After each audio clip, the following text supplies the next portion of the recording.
Hello students, welcome to paper discussion sessions.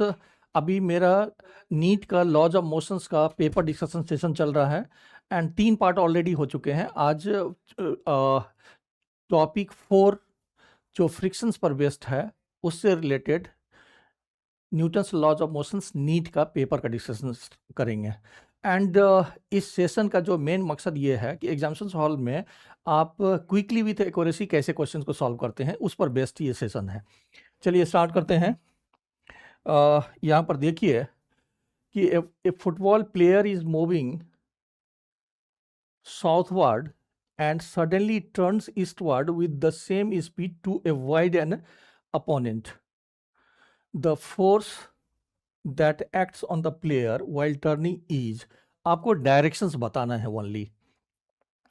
तो अगर देखें तो आप मैप में ये आपका नॉर्थ है और ये ईस्ट है,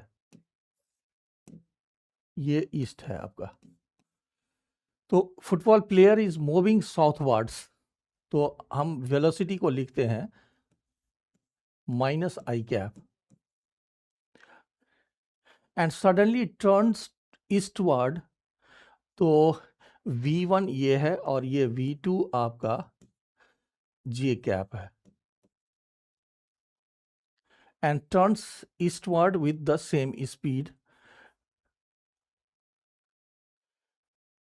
तो मैंने स्पीड को मैग्नीट्यूड नहीं लिया है क्योंकि हमें सिर्फ डायरेक्शंस बताना है।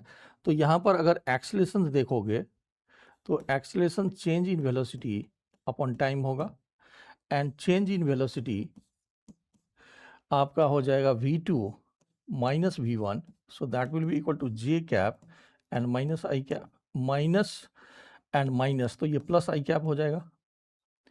तो जो चेंज इन वेलोसिटी की होगी वो एक्सेलरेशन की डायरेक्शंस होगी एंड फोर्स की भी वही डायरेक्शंस होगी। इसका मतलब आपका जो फोर्स है उसकी directions J cap and plus I cap है।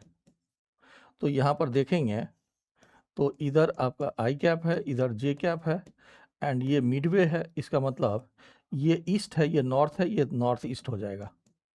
तो फोर्स की डायरेक्शंस जो है वो नॉर्थ ईस्ट होगा। इसका मतलब बी ऑप्शन करेक्ट हो जाएगा। अब यहाँ पर फिर से देखिए, क्वेश्चंस में कंफ्यूजन आ सकती है क्योंकि पहले वो साउथ मूव कर रहा था, बाद में ईस्ट मूव कर रहा है। तो मोस्ट ऑफ द स्टूडेंट्स को ये कंफ्यूजन हो सकता है कि फोर्स की डायरेक्शन साउथ ईस्ट होगी, लेकिन साउथ ईस्ट नहीं आकर के नॉर्थ ईस्ट आ रहा है। तो आप अगर आपको चेंज इन वेलोसिटी की डायरेक्शंस एक्सेलरेशंस उसी डायरेक्शंस में होगा, जिधर एक्सेलरेशन होगा उधर फोर्स होगा। तो चेंज इन वेलोसिटी के बेसिस पर आपको आंसर करना है।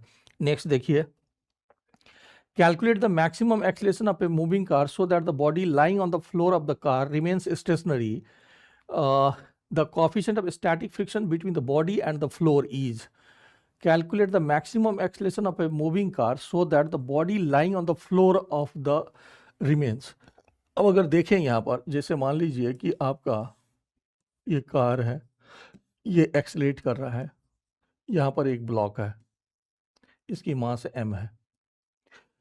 तो अगर हम इस फ्रेम में देखें तो इस पर एक स्यूडो फोर्स लगेगा ma, एंड उसको यहाँ पर फ्रिक्शंस जो है उसको अपोज करेगा, यानी कि ये इसके रेस्पेक्ट में स्टेशनरी रहेगी। लेकिन हम जैसे जैसे एक्सेलरेशंस को बढ़ाते जाएंगे तो ये बढ़ेगा, ये इसको बढ़ाएंगे तो ये बढ़ेगा, एंड फ्रिक्शंस की वैल्यू लिमिटिंग फ्रिक्शन पर जाकर के स्टॉप कर जाएगा। उसके बाद फ्रिक्शंस नहीं होगी। इसका मतलब अगर ma लिमिटिंग फ्रिक्शन से ग्रेटर हो जाएगा तो block will start sliding, block start sliding.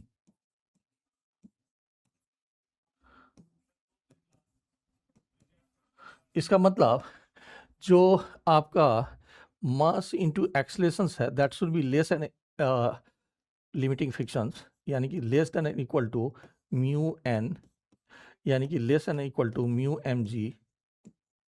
तो एम ए एम को कैंसिल कर दें तो accelerations less than and equal to mu G हो गया, यानी कि ए मैक्स की वैल्यू म्यू जी हो जाएगा, एंड कोफिशिएंट ऑफ फ्रिक्शंस का वैल्यू 0.15 दिया हुआ है एंड जी 10 लेने के लिए बोल रहा है।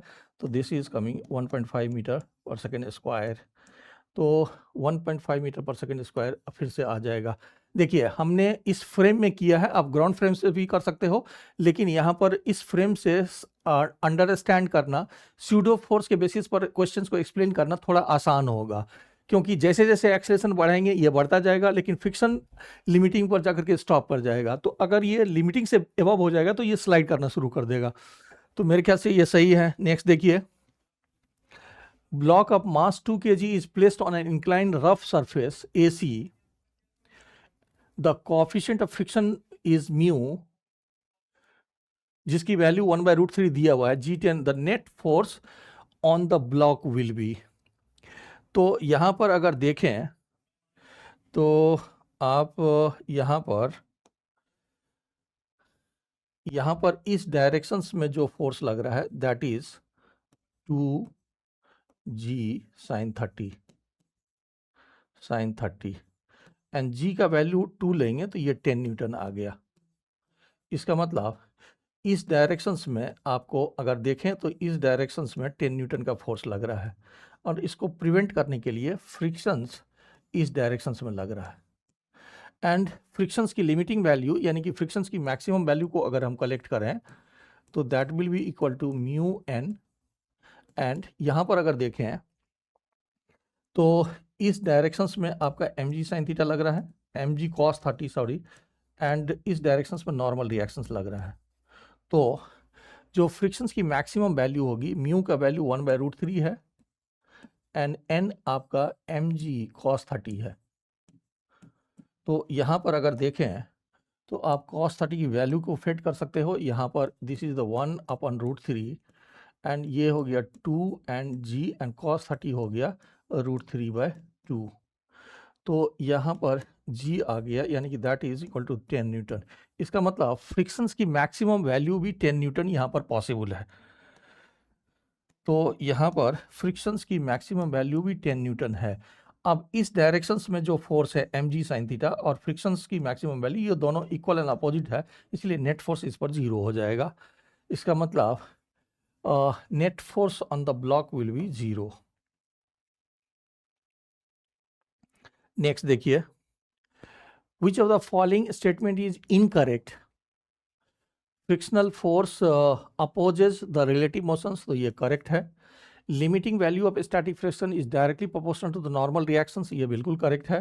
Rolling friction is smaller than the sliding frictions, तो ये भी करेक्ट है।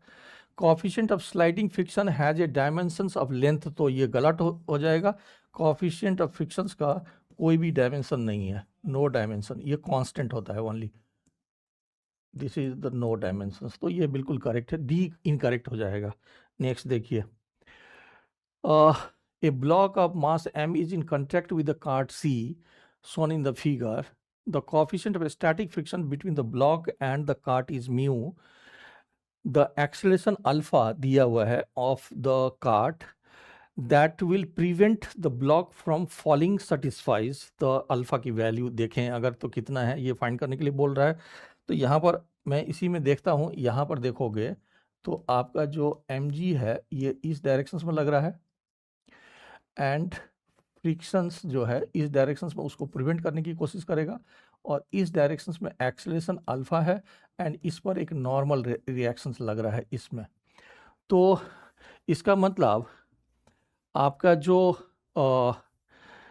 mg है वो फ्रिक्शंस के मैक्सिमम वैल्यू से लेस होना चाहिए। इसका मतलब mg की value less than and equal to f, यानी कि less than and equal to mu N. And यहाँ पर अगर देखेंगे तो इस डायरेक्शंस में n लग रहा है और इसकी मास m है और इस डायरेक्शंस में अल्फा है, यानी कि n equal to mass into acceleration लिख सकते हैं। तो यहाँ पर अगर देखें तो म्यू n का वैल्यू हो गया m अल्फा, तो mg, तो ये आप कैंसिल कर दो, तो इसका मतलब g less than and equal to mu alpha. तो इसका मतलब mu alpha greater and equal to G, इसका मतलब अल्फा जो है वो greater and equal to g/μ आ जाएगा। तो इसका मतलब आपका सी ऑप्शन करेक्ट हो जाएगा इस केसेस में। नेक्स्ट देखिए, a block B is pushed momentarily along a horizontal surface with an initial velocity v. Mu is the coefficient of sliding friction between the block and the surface. Block will come to rest at a time. तो यहाँ पर friction इस direction पर लगेगा, यानी कि ये friction रिटार्डेशंस create करेगा, एंड रिटार्डेशंस एक्सेलरेशंस की वैल्यू -f/m, यानी कि -μnn, and that will be equal to -μn का value mg divided by m, so this is equal to -μg। And ये कह रहा है कि कितने समय के बाद वो स्टॉप करेगा। तो अब simply v equal to u and plus at formula लगाओ, एंड ये 0 है, this is v and minus μg and multiplied by t, so t will be equal to v upon μg। तो इसका मतलब आपका टाइम जो है वो बी अपन म्यूजिक के बराबर है। First option is the correct answer. Next देखिए, a block has been placed on an incline plane with the slope theta, block slide down plane at a constant speed, the coefficient of kinetic friction is equal to.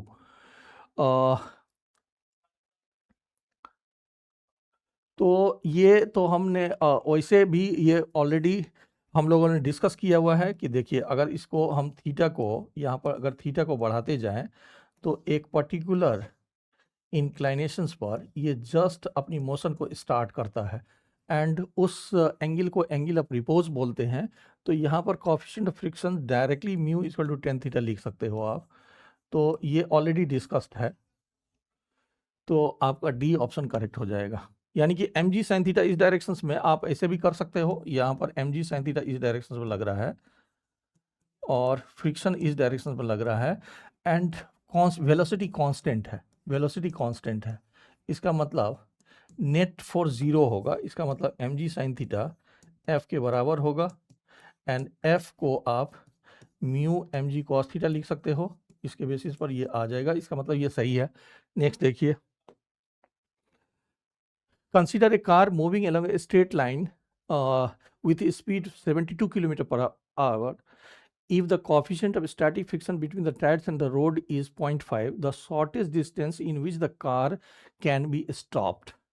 तो इसमें कुछ नहीं है, आप directly formula लगाओ, v square minus u square equal to 2as, and 0 minus u square equal to 2, and a की जगह minus mu g लिखो एंड मल्टीप्लाइड बाय s। तो s will be equal to u square upon 2 mu G. यहाँ पर 72 kilometre per hour है, उसको metre में convert कर लीजिए। तो 72 मल्टीप्लाइड बाय 5/18, तो ये 20 मीटर पर सेकेंड में आ जाएगा। तो यहाँ पर 20 multiplied by 20 divided by 2, and mu की वैल्यू 0.5 है, एंड जी हमारा 10 है। तो ये दोनों मिलकर के 5 हो गया, और 5 इंटू 10 2 इंटू 10 हो गया, तो एक जीरो कैंसिल हो गया, ये पूरा कैंसिल हो गया, तो 40 मीटर आ जाएगा। तो B is the correct answer. Next देखिए, there are two inclined surfaces of equal length L and same angle of inclination 45 degree with the horizontal. One of them is rough and the other is perfectly smooth. A given body takes 2 times as much to slide down on rough surface than on the smooth surface. So the coefficient of kinetic frictions between the object and the rough surface is. अब अगर देखें यहाँ पर, जैसे अगर smooth surface है तो यहाँ पर इसकी एक्सेलरेशन इस डायरेक्शन में g sin थीटा होगा, जो नोन है आपको, और ये लेंथ l है, एंड आप simply l equal to U T and plus half a t square t smooth square लगा सकते हैं। तो t smooth is equal to 2l upon a का मतलब हो गया g sin थीटा का अंडर रूट। एंड नेक्स्ट में अगर रफ वाले में देखें तो थीटा इंक्लाइनेशन सेम है और लेंथ सेम है, तो इस बार जो यहाँ पर a acceleration of the rough surface होगा, acceleration of the rough surface will be equal to G sine theta and minus mu cos theta. यहाँ पर अगर देखें तो आप चैप्टर वीडियो वाला देख सकते हो, उसमें डाउन द प्लेन जो हमने एक्सेलरेशन निकाला है तो हमने डायरेक्ट वैल्यू यूज़ कर लिया है, यहाँ पर निकालने की ज़रूरत नहीं है। तो यहाँ पर जो टी आपका जो रफ सरफेस का टी होगा, time on the rough surface, that will be equal to 2L and upon G sine theta and minus mu cos theta का अंडर रूट। अब अगर यहाँ पर देखेंगे तो साइन 45 की वैल्यू एंड कॉस 45 की वैल्यू इक्वल है, इसीलिए हम इसको 2L G sine theta common ले सकते हैं, तो ये 1 माइनस म्यू आ जाएगा का under root. Sine theta and cos theta दोनों 45 का वैल्यू 1/√2 होगा, इसीलिए हमने ऐसा किया है। अब क्वेश्चन में देखोगे तो टी आर जो है वो स्मूथ वाले का डबल है, ऐसा क्वेश्चन में बोल रहा है।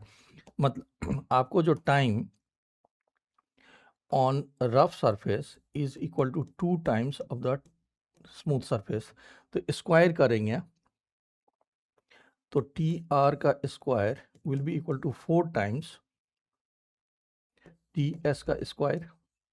सो दिस टेंस टू टी, ये देखिए कितना है 2L G sine theta 1 minus mu equal to 4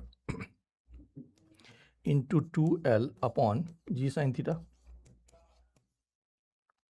यहाँ पर जी साइन थीटा एंड 2L को कैंसिल कर लो, so 1 minus mu is equal to 1/4, so mu will be equal to 1 minus 1/4, so that is 3/4, यानी that is 0.75। तो आपकी coefficient of frictions जो है वो 0.75 के इक्वल हो जाएगा। Block and trolley system shown in the figure, the coefficient of kinetic friction between the trolley and the surface is 0.05, mass of the string is negligible and no other friction exist. तो यहाँ पर अगर देखेंगे तो कोई भी constant relations नहीं है।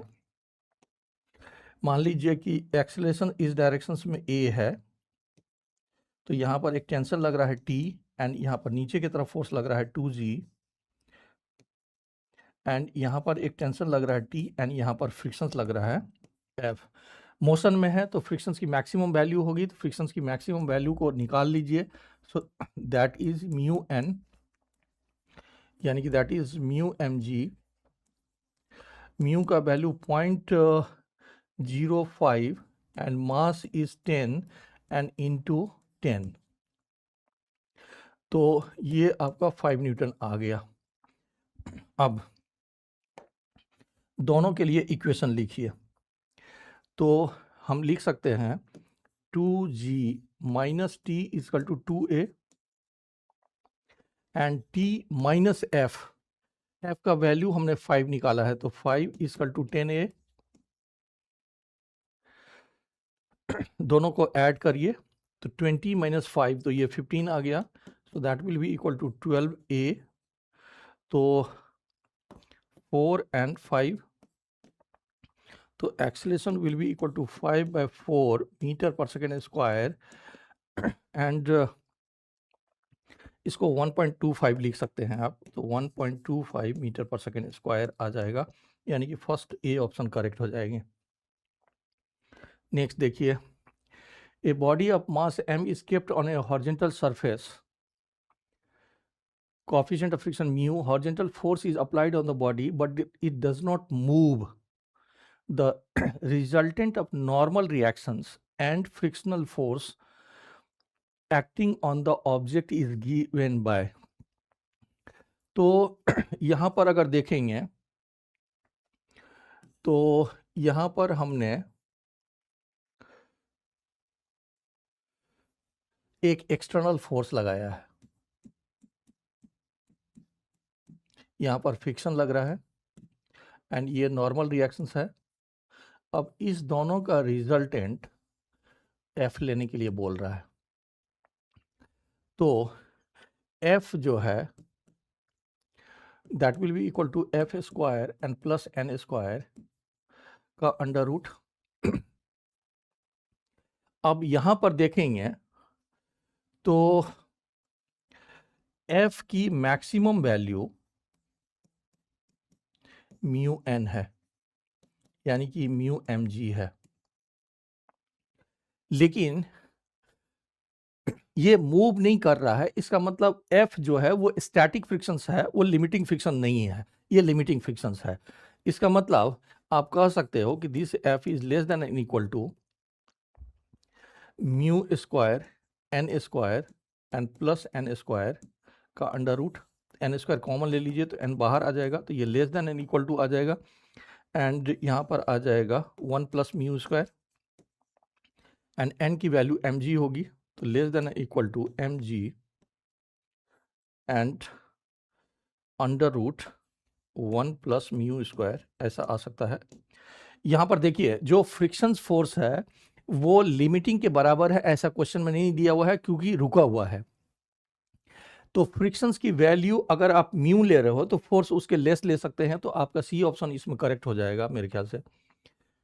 नेक्स्ट देखिए, a plank with box on it at one end is gradually raised about the other end.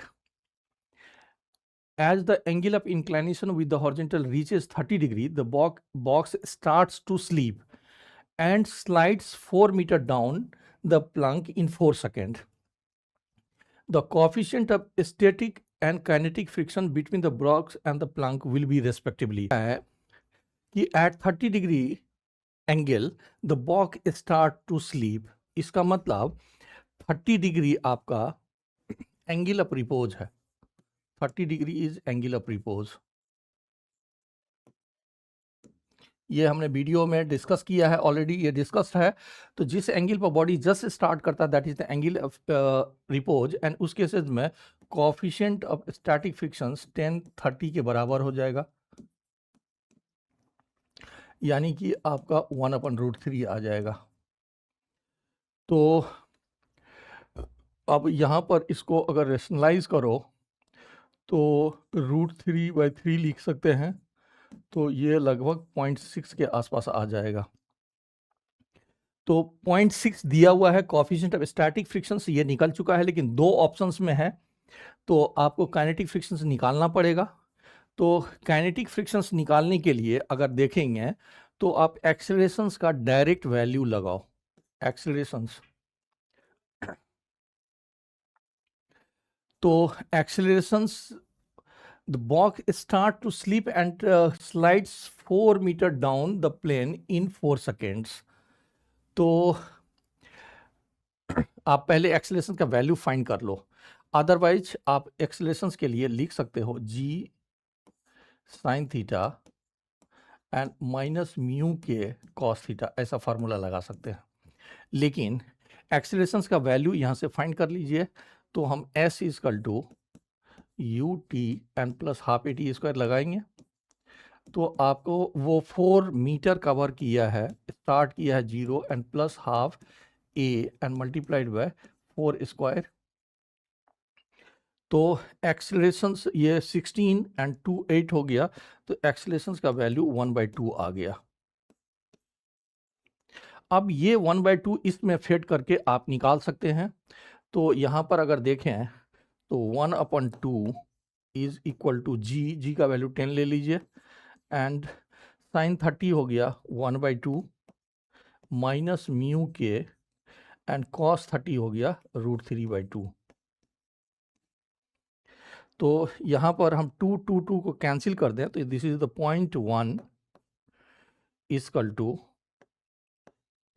1 minus mu K √3। इसका मतलब आपका जो म्यू के √3 है, mu K and √3 will be equal to 1 minus 0.1, तो ये आपका कितना हो जाएगा, 0.9 हो जाएगा। तो म्यू के आपका हो जाएगा 0.9 एंड डिवाइडेड बाय √3 एंड अगर आप देखें तो this is 0.9 and divided by 1.7 अगर ले लें तो ये आपका 0.5 एंड 0.51 या 2 ऐसा आ सकता है। तो आपका इसके बेसिस पर बी ऑप्शन करेक्ट हो जाएगा, यानी कोएफिशिएंट ऑफ फ्रिक्शंस की वैल्यू 0.5 के आसपास आ गया and coefficient of static frictions 0.6 आ गया। मेरे ख्याल से ये सही है। नेक्स्ट देखिए, a block of mass m1 rests on a horizontal table. A light string connected to it passes a frictionless pulley at the edge of the table, and from its other end another block of mass m2 is suspended. The coefficient of kinetic frictions between the block and the table is mu k. When the block is sliding on the table, the tension in the string is. तो अगर ये slide कर रहा है तो ऐसा भी नहीं कह सकते हैं कि एक्सेलरेशंस नहीं होगा। तो यहाँ पर m2g इस डायरेक्शन में लग रहा है और टेंशन को वैल्यू t इस डायरेक्शन में है, यहाँ पर टेंशन t इस डायरेक्शन में है एंड मान लीजिए कि एक्सेलरेशन a से ये मूव कर रहा है, a एक्सेलरेशन से ये मूव कर रहा है। तो अगर हम इक्वेशन देखें तो m2g minus t will be equal to m2a and t minus mu k m1g will be equal to m1a। तो दोनों को ऐड कर लें तो m2g minus mu K m1g equal to m1 plus m2 into A. And question में क्या पूछ रहा है, when the block sliding the tension in the string, तो इसका मतलब ए की वैल्यू आपको फिट करना पड़ेगा। तो टी मान लीजिए हम फर्स्ट इक्वेशन से कह रहे हैं कि T is equal to m2g and minus m2a और a का वैल्यू यहाँ से ले लेंगे तो a का वैल्यू हो गया m2g minus mu K m1g divided by m1 plus m2। इस इक्वेशन से a की वैल्यू को निकाल करके फिट कर दिए तो टेंशन का वैल्यू कितना हो गया, यहाँ पर एलसीएम ले लेते हैं। आप m1 प्लस m2 एलसीएम ले लो तो यहाँ से आ गया m1 m2 g and plus m2 square g and minus यहाँ से क्या आ जाएगा, ये m2 मल्टीप्लाई है इसमें तो ये हो जाएगा m2 स्क्वायर g और ये माइनस एंड माइनस प्लस हो जाएगा तो μ1 m1 m2 इंटू जी, ये एलसीएम है आपका, ये कैंसिल हो जाएगा तो m1 m2 g and μ1 m1 m2 g, तो m1 m2 g कॉमन ले लीजिए। तो m1 m2 g कॉमन ले लें तो यहाँ से बचेगा 1 plus μ1 and whole divided by m1 plus m2 m1 plus m2। तो ये टेंशन का वैल्यू आ सकता है, ये कुछ नहीं है। देखिए m1 plus m1 m2 1 plus mu के g and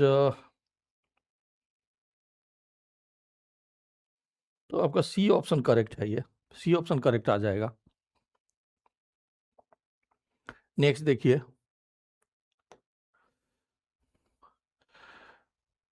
a system consists of three masses m1 m2 m3 connected by a string passes over a pulley p.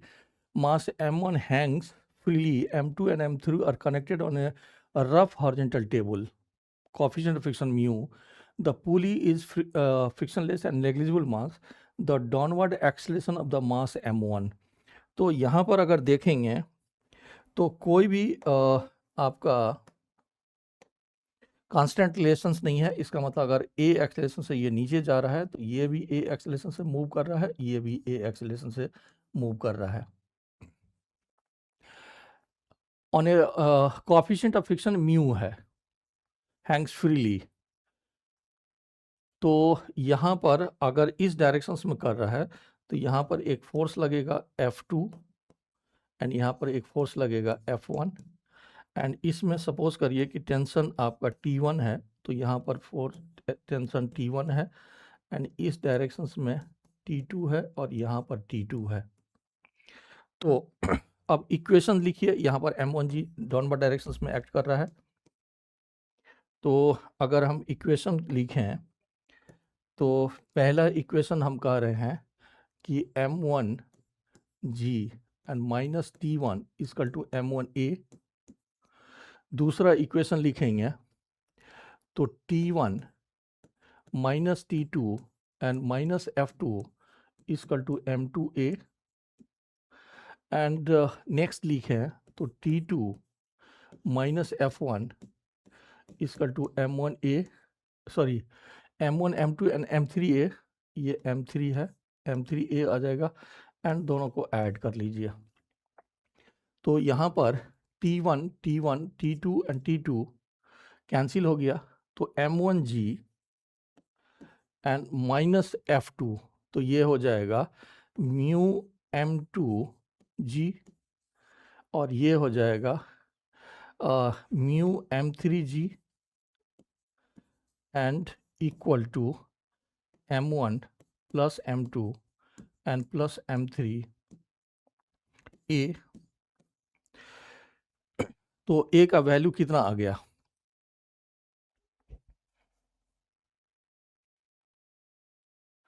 And तीनों की मास को सेम लेने के लिए बोल रहा है आपको। तो तीनों का मास अगर सेम ले लें तो यहाँ पर आ जाएगा mg and minus 2 mg equal to 3 ma। तो यहाँ से m को कैंसिल कर लेते हैं तो एक्सेलरेशन का वैल्यू आ जाएगा g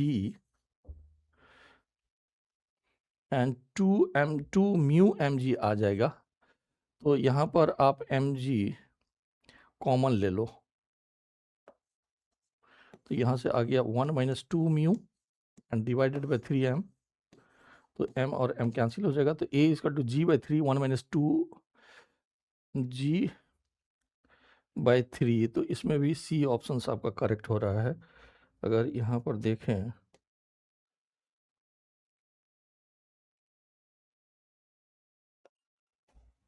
बिल्कुल सही है। नेक्स्ट देखिए,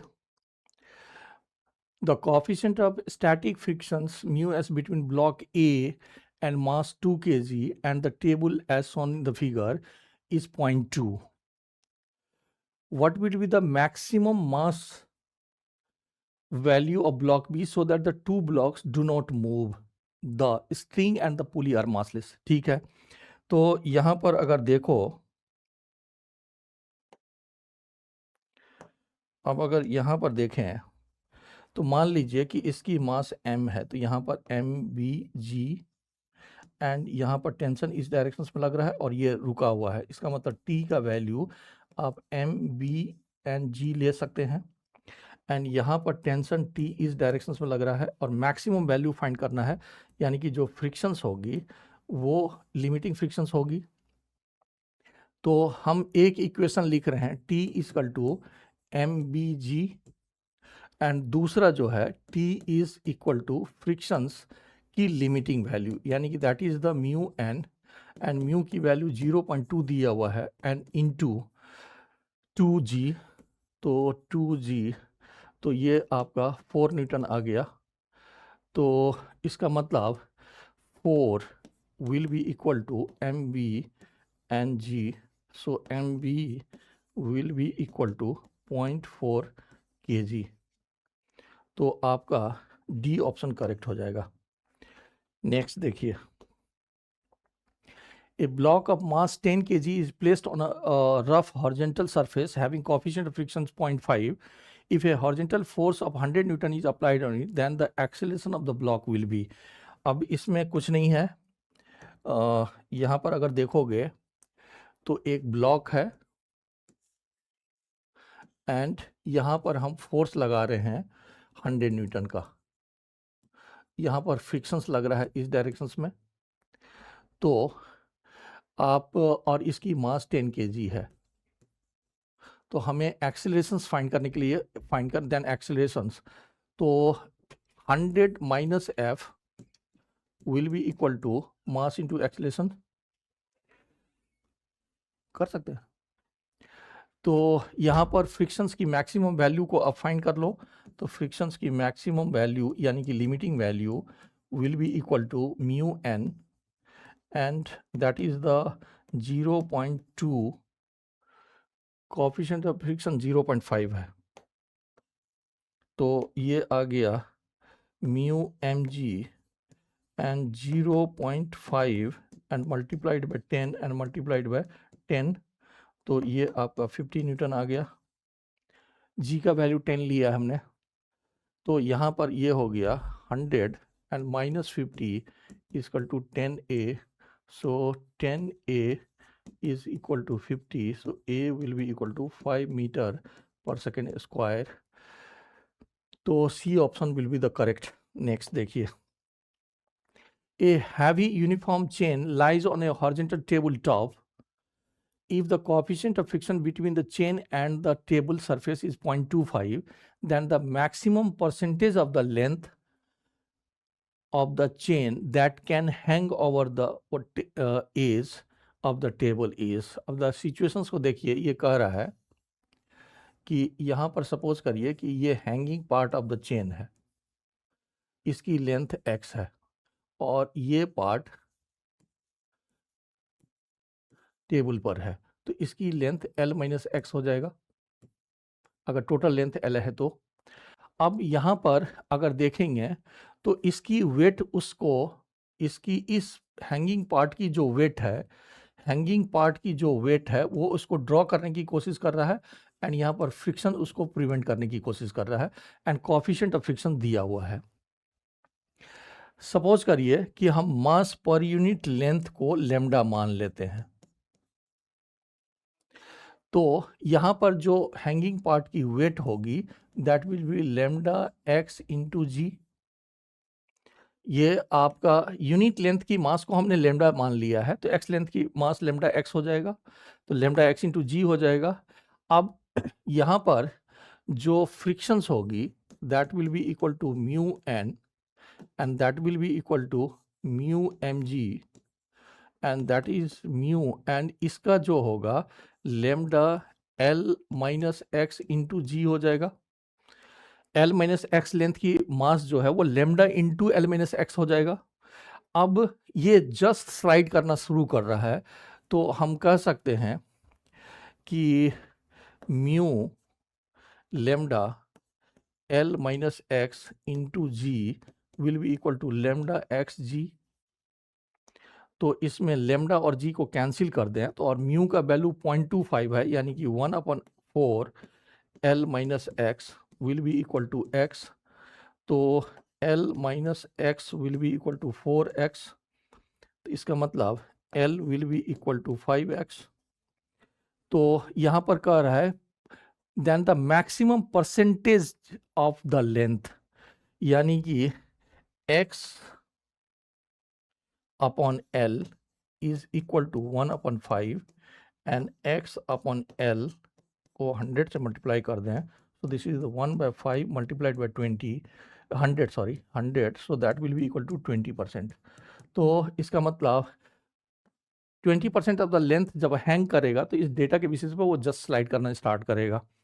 नेक्स्ट देखिए, starting from rest, a body slides down a 45-degree inclined plane in twice the time it takes to slide down the same distance in absence of frictions.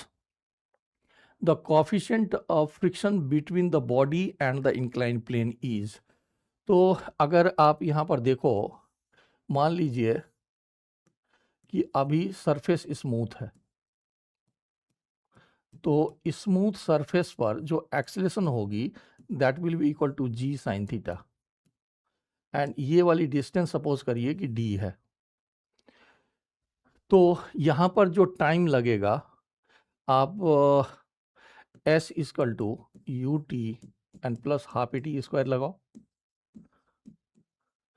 तो d will be equal to 0 half acceleration हो जाएगा g sine theta and multiplied by t smooth square, तो यहाँ से t smooth will be equal to 2d divided by g sine theta का under root. अब ये कह रहा है कि दूसरे केसेस में ये कह रहा है कि ये आपका सेम थीटा है लेकिन ये रफ सरफेस है एंड सेम डिस्टेंस कवर करने के लिए बोल रहा है। तो इस बार जो एक्सेलेरेशन होगा रफ सरफेस का, उसको आप डायरेक्टली लिख सकते हो कि A R will be equal to G and sine theta and minus mu cos theta, ऐसा लिख सकते हैं आप। तो यहाँ पर अगर देखेंगे तो time taken to rough surface is equal to 2d and acceleration of the rough यानी कि this is g and sine theta and minus mu cos theta का अंडर रूट। अब यहाँ पर एंगल 45 डिग्री दिया हुआ है, तो sign theta and cos theta का वैल्यू सेम होगा, इसीलिए मैं यहाँ पर इसको बाहर निकाल लेता हूँ। यहाँ पर g sine theta and 1 minus mu का अंडर रूट आ जाएगा। यहाँ पर अगर देखेंगे तो साइन 45 एंड कॉस 45 दोनों की वैल्यू 1/√2 है, इसीलिए हमने किया है। अब ये कह रहा है कि time taken on the rough surface is twice of the time taken on the smooth surface, ऐसा क्वेश्चन में दिया हुआ है। एंड दोनों को स्क्वायर कर दें तो T R square will be equal to 4 times T S square, and इसमें वैल्यू फिट कर दें तो this is 2d g sine theta and 1 minus mu will be equal to 4 times 2d and divided by g sin theta। तो यहाँ से g sin theta 2d and cancel हो गया, so 1 upon mu is equal to 1 upon 4, so mu will be equal to 1 minus 1 upon 4 and that is equal to 3/4, यानी कि that is 0.75, यानी कि आपका बी ऑप्शन करेक्ट हो जाएगा। ये आप डॉन द प्लेन, ये हमने चैप्टर वीडियो में डिस्कस किया है, इसको आप डायरेक्टली यूज़ कर सकते हैं। अब यहाँ पर देखें तो फिर से पेपर डिस्कशन सेशंस का जो मेन मकसद ये है कि आप एग्जामिनेशंस में एक्चुअल क्वेश्चंस को क्विकली विथ एक्यूरेसी कैसे सॉल्व कर सकते हैं। मेरे ख्याल से एक पार्ट और नीट के लॉज ऑफ मोशन से रिलेटेड बच गया है, बाकी 4 पार्ट ऑलरेडी डिस्कस्ड हैं। तो dynamics of the circular motion से रिलेटेड जो पार्ट है वो बचा हुआ है, तो ये नेक्स्ट वीडियो में हम करेंगे। एंड स्टूडेंट से रिक्वेस्ट करते हैं कि आप पहले की तरह चैनल को सब्सक्राइब करते रहिए। Thank you.